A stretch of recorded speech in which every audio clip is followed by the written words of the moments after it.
Sigma Male Diaries Podcast. Let's get on with it, y'all. Let's go.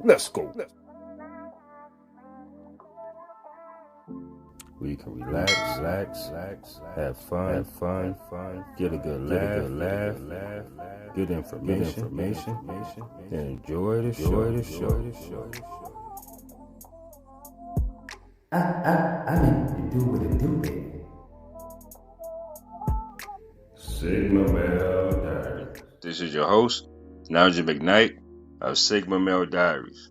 I just figured I'd hop back on here, ladies and gentlemen, just to start up another conversation on how important are the dynamics of a household in regards to a family structure, a family's discipline, a family's willingness and cooperation within the household itself, right? Within the nature of being codependent, right? Because nowadays a lot of families, some are sticking together, I would say, but as far as, when you get to Western civilization, in regards to, like, let's say the United States, where we are, right? For some of us that live in the United States, or where the Western civilization is actually trending to wherever you are, this whole modern mindset versus traditional lifestyle. How important are the dynamics, though, the structure of an individual's house? Like, are women raised to be wives? Are their sons raised to be husbands? Are, both parents in the household, are they married? Would there be a difference if the parents were in a long-term relationship versus, being married?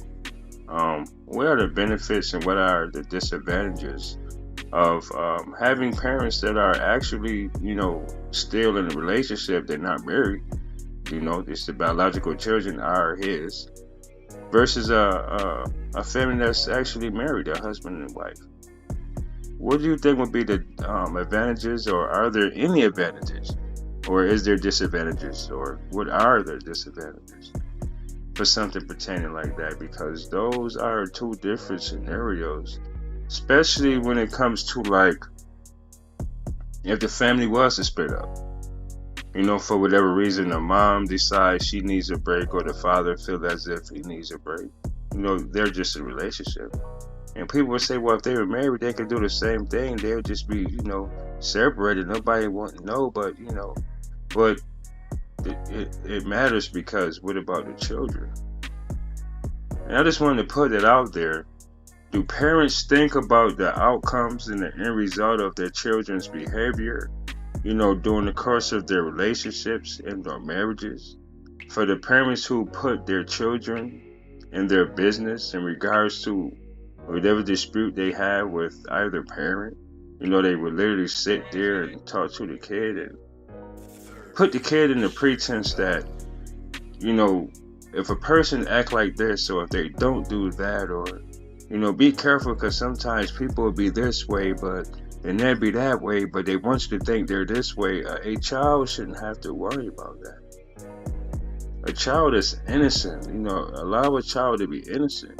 You can teach that child to be aware of, inappropriate touching and stuff like that, but let a child remain a child, though. Like, you're a grown-up, you're an adult. I mean, you live X amount of years. You should understand what taking accountability is. Why confide in your children, though? Why not confide in your husband and or your wife?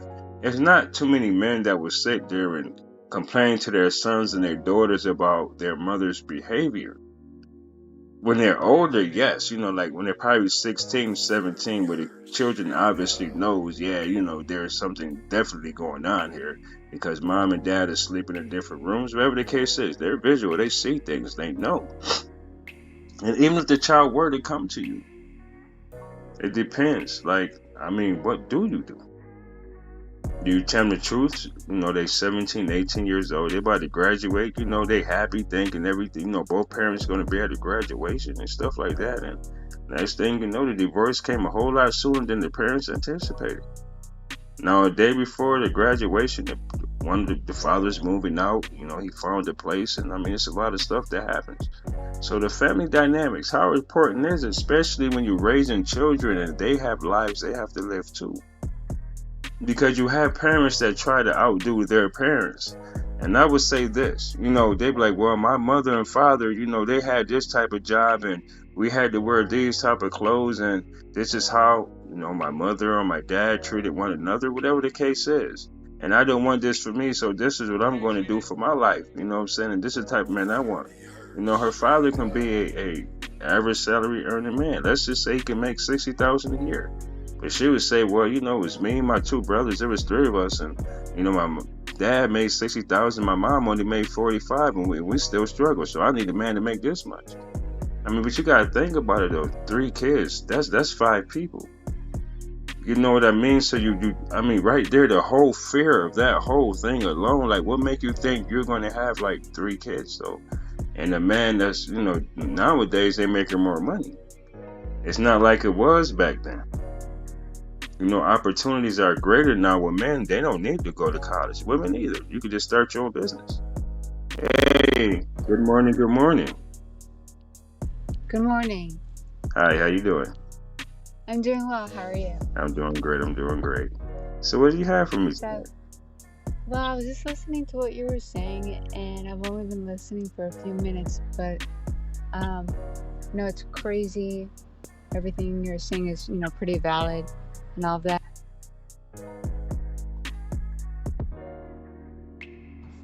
That I'm an only child, and I was raised by my mother, and working full time, both parents being raised at a babysitter's, and I wouldn't say I was sheltered, but it was hard. It was hard to, as I got older, to really understand that not everybody is as peaceful as my parents are with each other. Not to mention that parents use their kids as leverage in certain situations and don't take accountability for their for things, and they kind of they expose their kids to things that hit them later in life. Right. You know what I mean? Right. So it's like a fine line, and it's very gray on a balance.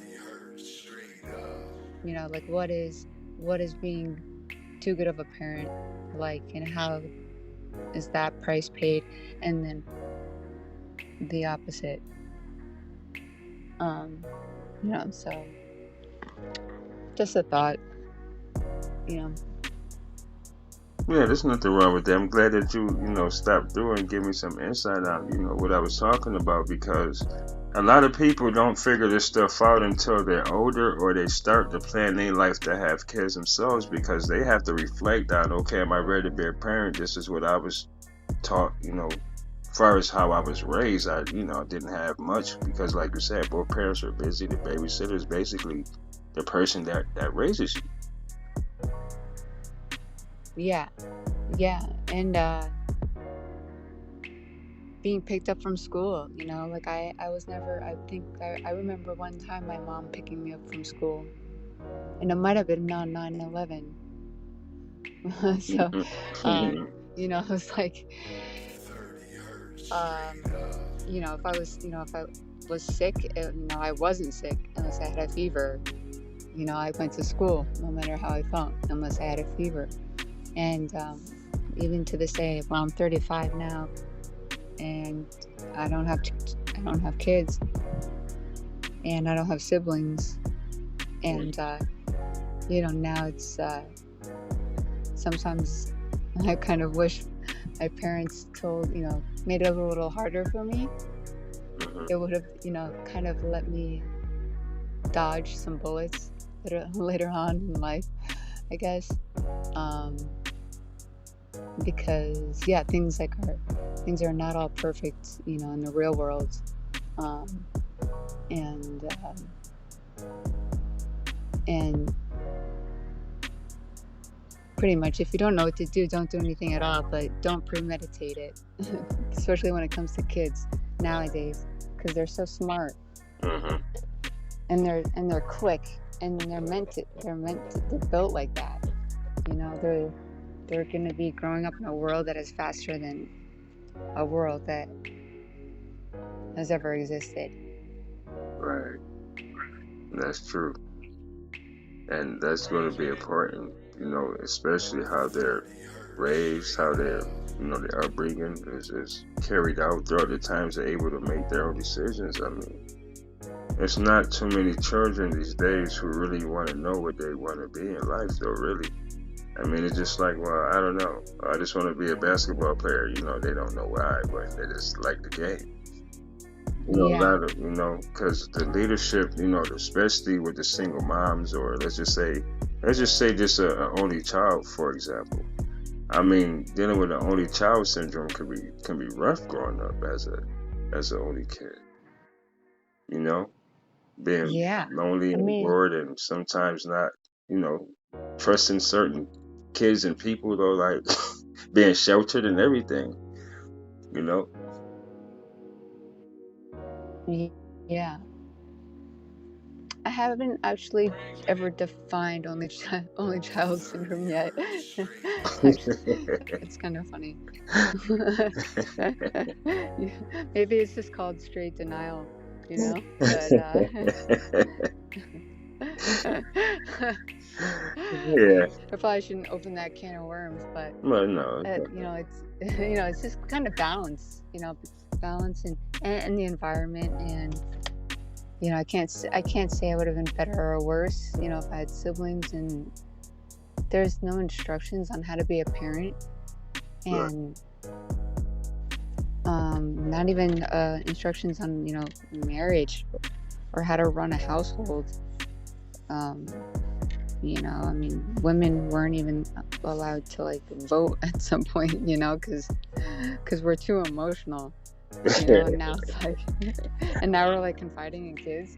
It's Right. like Yeah, that's how you should be with signing divorce papers as well. That's when the divorce rate like literally declined too. Because like you said, it is somewhat of emotional things 9 times out of 10 though. But that yeah. depends on um, just what that person want, need, and or desire, and if it's rational or not. So even like how you raise your children though, like can you really raise them to do better than you if you haven't experienced better? Like, are you pressuring them too much too soon? So it's a lot of things that where parents would live through their children. You know what I mean? Because they're so afraid of something going wrong in their lives. Yeah. Yeah. You know? Interesting. Especially now. I think parents now should just, I think, would learn more from their kids now. Right, It's kind of like let them lead, right. and kind of, let them lead, and just put like a big electric fence around them Hmm. and all the other kids, and that, don't do anything unless something like drastic happens. Right. But other than that, just like let them be kids. Um, Yeah, you have. and I have like my godson's father. He talks about his mother, right in front of him, and I'm like, he's 4, and I'm like, stop talking to him, like stop talking about her like that in front of him, because he won't say anything now, but he'll remember it later when he's my age. Hmm.